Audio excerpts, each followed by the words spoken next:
It is not uncommon to hear people say about honest people dying poor, or to say, in order to succeed in this world or in this life, you have to be sharp. And sometimes people even try to justify what they know is wrong, but they want to make it sound like it's right. Taking revenge, being mean, and things like that. Hi, I am Tayo, and today we're looking at rationalization. In psychology, rationalization is a defensive mechanism used to justify and explain controversial acts or feelings by seemingly using rational arguments or logical arguments to avoid the true explanation behind that act or feeling. This is done to make the act and feeling consciously tolerable or even admirable and superior by reasonable means.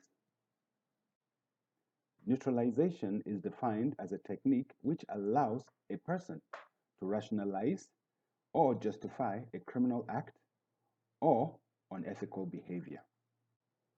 Matzer and Sykes worked together to create the neutralization theory. They claimed that people can engage in crime and at the same time consider themselves as members of conventional society. People are in a state of drift between criminal and conventional behavior. And so they feel perfectly okay to operate unethically in one dimension and return back to conventional society and behave like respectable members of society, and totally justifying their unethical or their criminal behaviors. As Danny Levy stated, we will rationalize anything into an excuse to indulge in whatever it is that makes us feel temporarily satiated. Neutralization theory was forged to explain how criminal offenders take part in rule-breaking activities while refuting their culpability or blame. They include the denial of responsibility, denial of injury, denial of victim, condemnation of the condemner, and the appeal to higher loyalties. Denial of responsibility is when somebody who engages in a criminal act or an unethical act argues that whatever the act was not their fault, and they simply deny responsibility. And they will blame it on anybody else. Maybe the way I was raised, my parents never gave me certain things, and that's why I have behaved this way. In some cases, we have people who will claim because they were abused, that's why they abusing others. In some cases, some people will claim because I am very poor, I did not understand what it meant to have certain resources, and so I mismanaged that resource. And in many cases, the person will simply outright deny it wasn't me, just like Shaggy's song, it wasn't me. And this simply, of course, is neutralization. If you're in charge of a department, if you're in charge of an activity and something goes wrong, you cannot deny responsibility. And even in management, if you deny responsibility concerning what happens in your department or under your supervision, then you are claiming that you are irresponsible and you're incompetent. The second is the denial of injury. And denial of injury is the argument given by someone who has carried out an unethical act or committed a crime.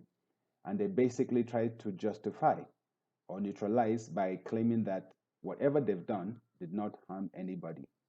For example, somebody's been evading taxes and you're caught and you try to show that, it's just tax evasion. I can always pay it back. Nobody has been hurt and it's not a big deal. And denial of injury, of course, is simply a way to convince oneself that I have done something wrong, but nobody has been hurt, so it's okay. And of course, we know that is not always okay. Then, of course, we have denial of victim. In this case, you believe the victim of the unethical act or the criminal act one has engaged in is not really a victim. It is more like you are claiming that it's a revenge. So denial of victim is the fact that you believe that the person who has been wronged deserved it. And this is a common case in many parts of the world, especially in Africa, where we have mob justice. And a thief is caught. Maybe the thief was trying to steal a phone, and basically the thief is set on fire and basically killed. And so we claim that thief deserves it. And that is simply denial of victim. The fourth is condemnation of the condemner.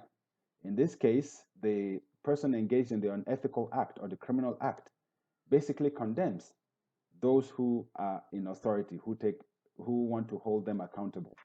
In other words, if I have committed a crime and the police arrested me, I can claim the police arrested me because the person who I committed the crime against is a famous politician or somebody who's prominent. And so it's unfair. And that is condemnation of the condemner. And of course, again, it does not make it right. Even if I've committed an act against somebody very powerful, influential, the fact is that as long as it's illegal or unethical, it's unethical. And so condemnation of the condemner, me making the claim that I am attacked or arrested or held responsible just because the person is an important person, or the person is influential, or the person has compromised the police, still doesn't justify the fact that I have done something unethical or illegal. The fifth, of course, is appealing to higher loyalties, whereby somebody who has committed a crime or engaged in an unethical behavior tries to justify that behavior does not truly represent them, but they've just done it because of the situation they're in. And some people take bribes, and when they're caught, they say, I took the bribe because my grandmother was not feeling well and I needed the money badly, so I took the bribe.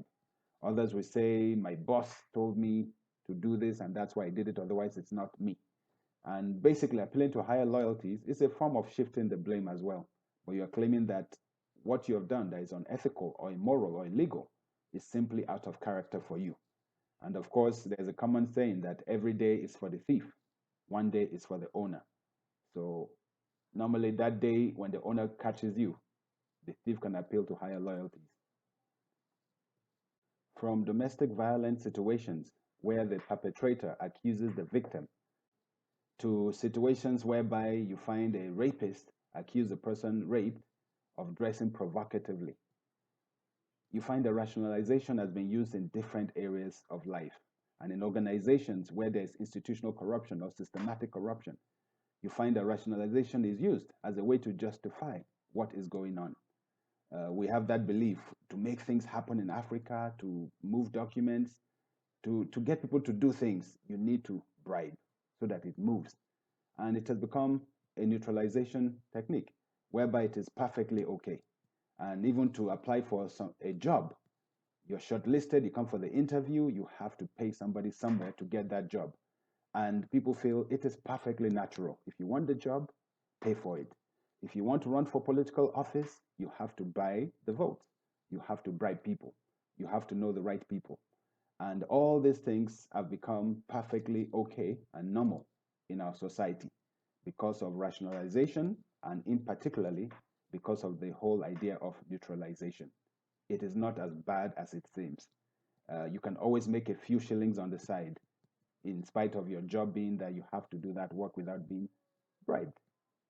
We know that victim blaming is a form of neutralization, and that simply is immoral. It does not make the fact that something wrong, unethical, illegal has been done, and it does not silence the truth.